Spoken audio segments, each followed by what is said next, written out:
반드시 단계별로 진행이 되는 건 아닌 거죠. 빠르게 악화되는 경우도 있을 것 같은데요. 그렇죠.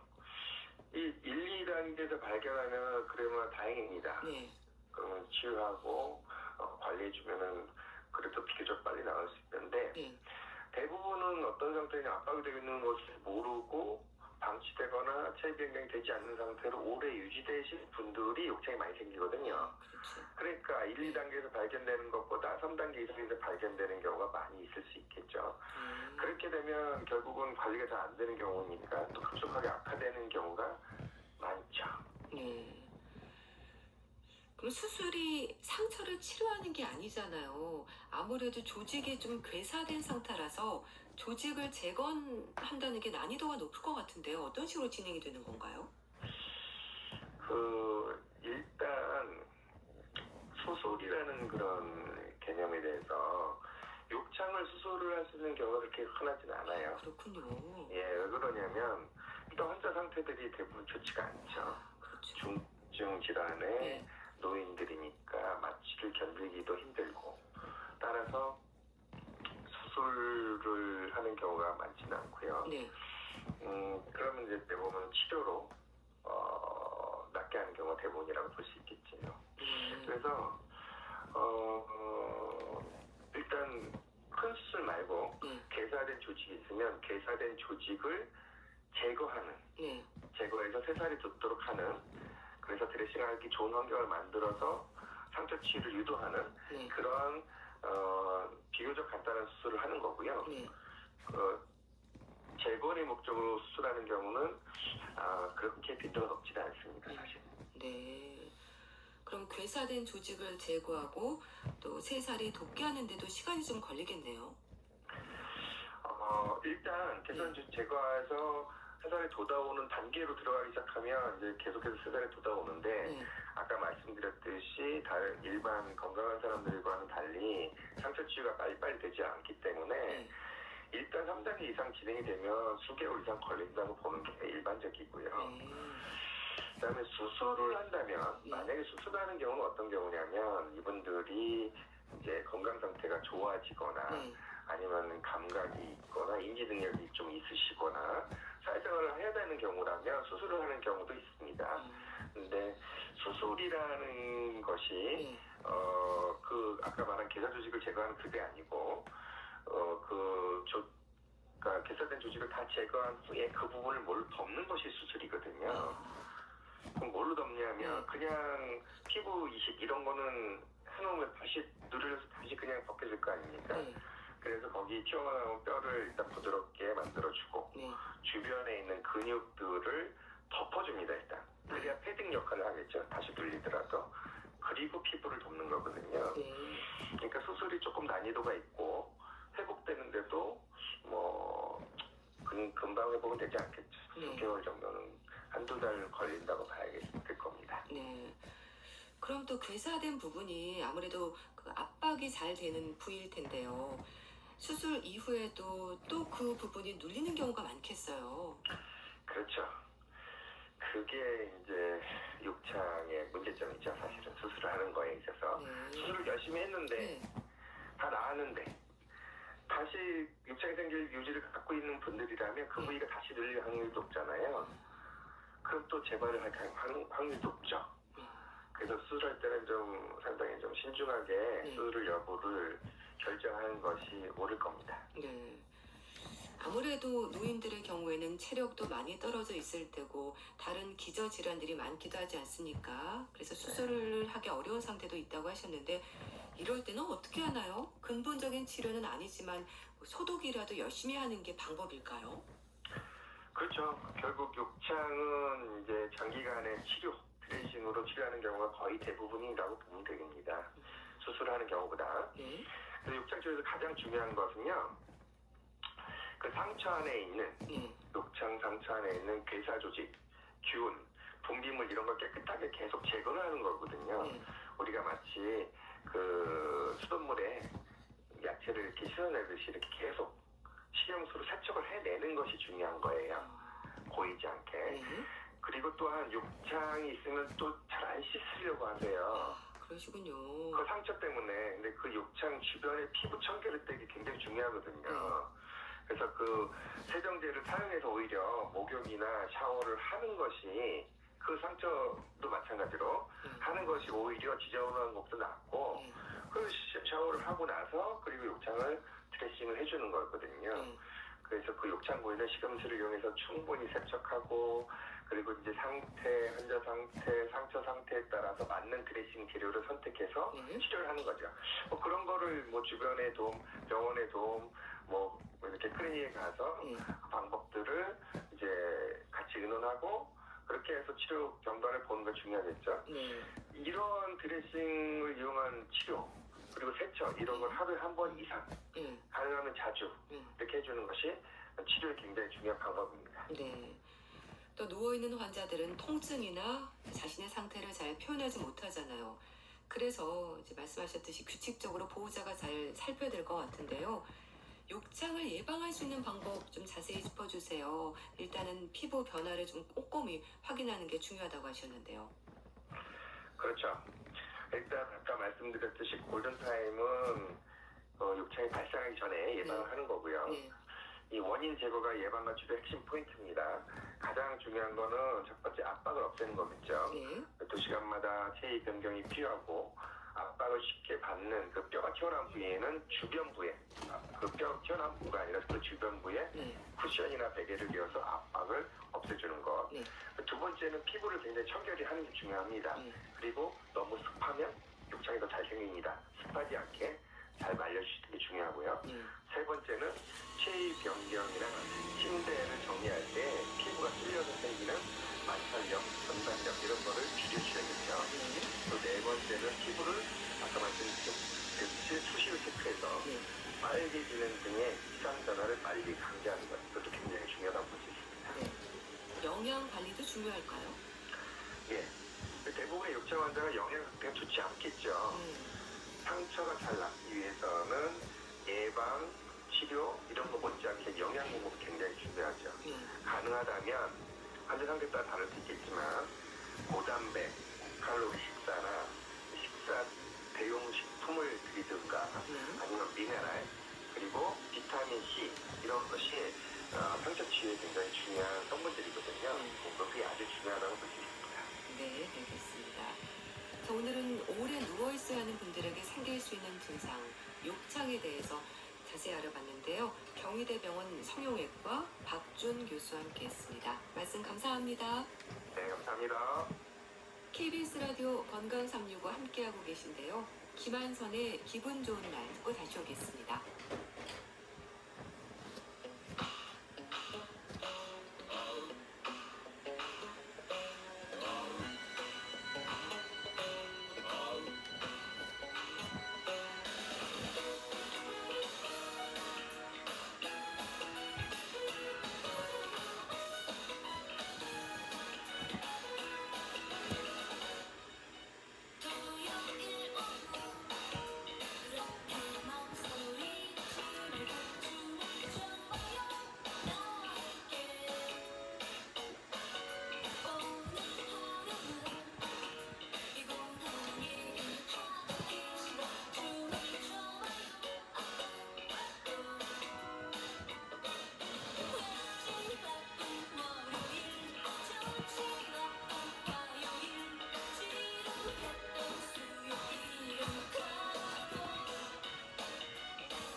라디오 건강 365 함께하고 계십니다.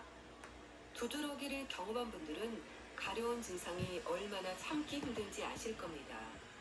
일상이 힘들 정도로 고생하는 분들도 많은데요. 두드러기가 만성적이라면 어떨까요? 적절한 치료가 필요하지 않을까 싶습니다. 가톨릭대 인천 성모병원 피부과 김혜성 교수에게 도움 말씀 듣겠습니다. 교수님 안녕하세요. 네, 안녕하세요. 네, 반갑습니다. 두드러기는요, 음식을 잘못 먹었을 때도 그렇고 흔히 경험하는 증상이죠?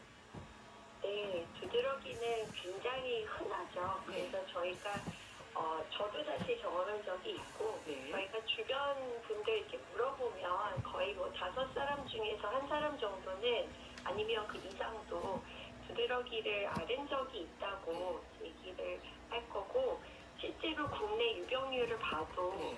그 두드러기 자체 진단이 굉장히 늘어나는 것을 볼 수가 있습니다. 네. 다들 한 번쯤은 또 경험을 하셨을 것 같은데요. 일단 불긋하게 올라오기도 하고 하얗게 나타나기도 하는데요. 가려움증이 참 괴롭습니다. 두드러기는 의학적으로 어떤 상태인 건가요? 두드러기 같은 경우에는 이제 저희가 피부나 그 점막의 혈관이 굉장히 이렇게 투과성이 증가를 하게 되면서 네. 그 혈관 안에 있는 그런 그 물질들이 밖으로 나와서 이제 부풀어 오르는 그런 증상이 생기게 되고요. 네. 혈관이 보이니까 또 이렇게 붉게 보이기도 하지만 그 혈관 안에 있는 액체 성분이 이제 새어나오게 되면 네. 우리가 얘기하는 이제 두드러기 특징적인 그런 부풀어 오르는 이제 그런 게 같이 보이게 돼요. 근데 이게 부풀어 오르는 정도가 표면에 나타나게 되면 저희가 좀 가려움을 많이 느끼게 되는 반면에 이게 더 이렇게 깊은 쪽에서 부어오르게 되면 저희가 통증으로 또 느끼게 됩니다. 네. 두드러기도요, 급성과 만성으로 구분이 된다고 들었습니다. 네, 그래서 저희가 그 기준이 6주예요. 네. 6주 이상 거의 매일같이런 두드러기가 생긴다 그러면 저희가 이제 만성 두드러기라고 얘기를 하게 됩니다. 네. 6주라고 얘기하셨는데요. 기간으로 볼 때 6주를 기준으로 하는 이유가 있을까요? 네, 이유가 있습니다. 그래서 이게 급성 두드러기 같은 경우에는 잠깐 생겼다가 금방 없어지기도 하고 그다음에 이제 또 재발을 안 하는 경우가 많은 반면에 일단 6주 이상 지속되는 만성 두드러기는 저희가 굉장히 오래 갈 확률이 높아요. 그래서 이게 한 20% 정도의 환자는 5년 이상 두드러기가 지속된다고 얘기를 합니다. 그렇군요. 두드러기는 저도 당연히 며칠 경험한 적이 있는데요. 그때는 식중독이 원인이었던 것 같거든요. 이런 경우도 많지 않나요? 네, 그래서 저희가 이제 일시적으로 아까 생긴다고 말씀드린 급성 두드러기 같은 경우에는 뭐 심하게 감기라든지 그런 아니면 감염 또 이렇게 약물, 음식 때문에 좀 생기는 경우가 있습니다. 그리고 저희가 이제 약을 조금 잘못 먹고 또 이렇게 생기는 경우도 있죠. 그러니까 식중독 같은 이제 음식으로 인한 두드러기는 며칠 지나면 가라앉는데요. 그런데 만성 두드러기처럼 6주 이상 지속이 되면 이게 무슨 일인가 걱정을 하시게 될 것 같은데 만성 두드러기의 원인은 뭔가요? 저희가 병원에 오면은 이게 원인이 뭔지 궁금해하시는 분들이 많습니다. 궁금하죠. 근데 이 만성 두드러기는 저희가 설명드릴 때 이게 특정한 뭐 음식이 문제가 되거나 특정한 이유가 있다기보다는 내가 좀 타고난 성향이 굉장히 좀 큽니다.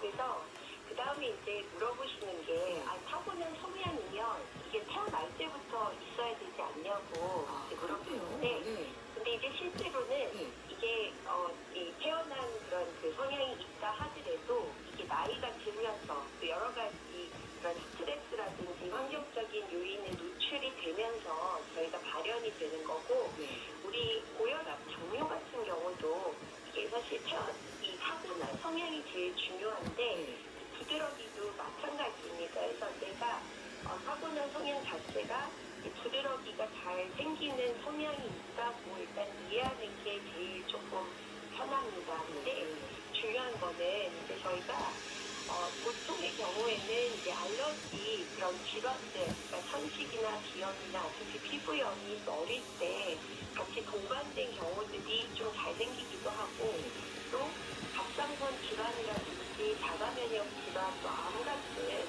전신 질환이 있을 때도 두드러기가 좀 잘 생겨서 이런 부분에 대해서도 좀 확인을 할 필요가 있습니다. 다양한 위험 요인들이 있는 거네요. 그런데요, 피부에 나타나는 반응도 조금 다른 것 같은데요. 앞서 이 혈관 안에 있는 액체 성분들이 새어 나와서 부풀어 오는 거라고 하셨는데, 붉은하게 올라오기도 하고 하얗게 부풀기도 하지 않나요? 어떤 차이인 걸까요? 이게 조금 불긋하게 보이는 거는 조금 더 표면적이라고 보면 되고, 저희가 안쪽에서 이렇게 물이 이렇게 차면서 이렇게 보이는 거는 조금 깊은 쪽에서 저희가 병변이 생긴 걸로 이해를 하면 되는데, 중요한 거는 이렇게 부풀어 오르는 게 저희 점막 있는데 생기게 되면 뭐 숨이 갑자기 막히거나 눈이 안 보이거나 배가 아프거나 이제 이럴 수가 있어서 그럴 때는 좀 응급 상황이니까 주의를 할 필요가 있습니다. 원인들이 좀 다양하고 확실치 않은 경우도 있는데요. 그래도 두드러기는 증상은 누가 봐도 알 수 있을 만큼 뚜렷한 것 같습니다. 만성 두드러기의 특징적인 증상 뭘까요?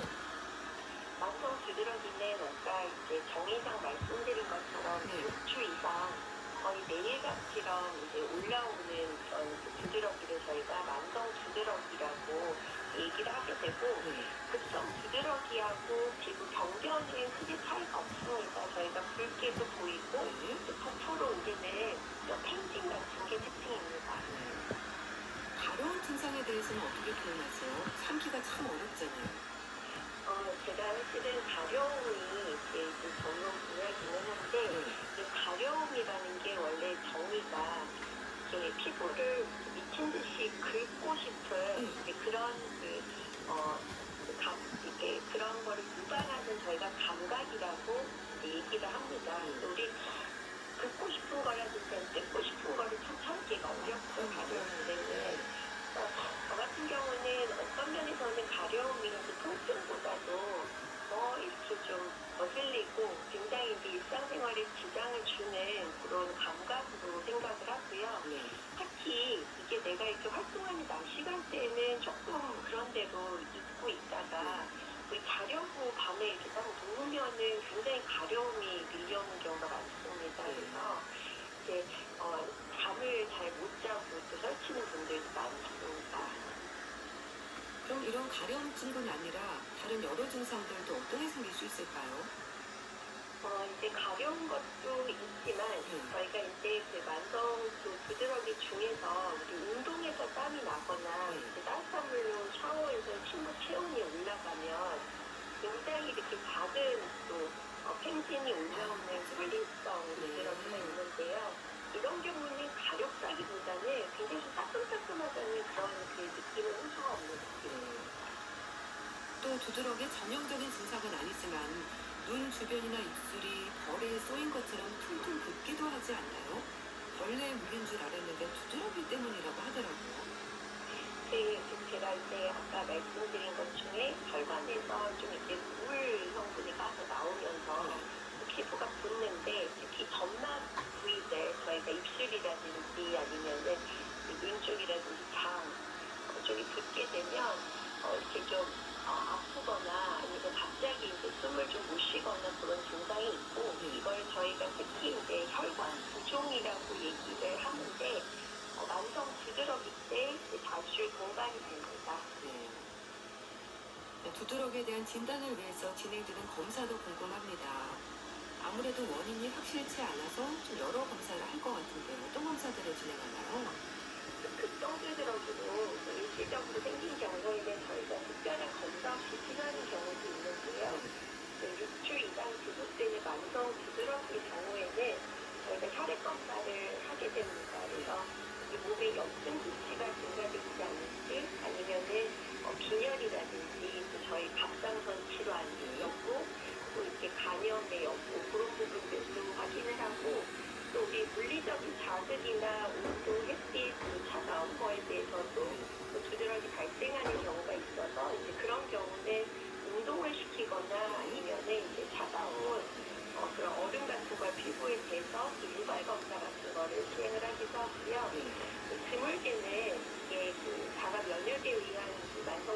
주기적인 진단에 비해서 우리 몸에서 물을 뽑아서 이제 자가 혈청 피로 가는 것과 유사하기도 합니다.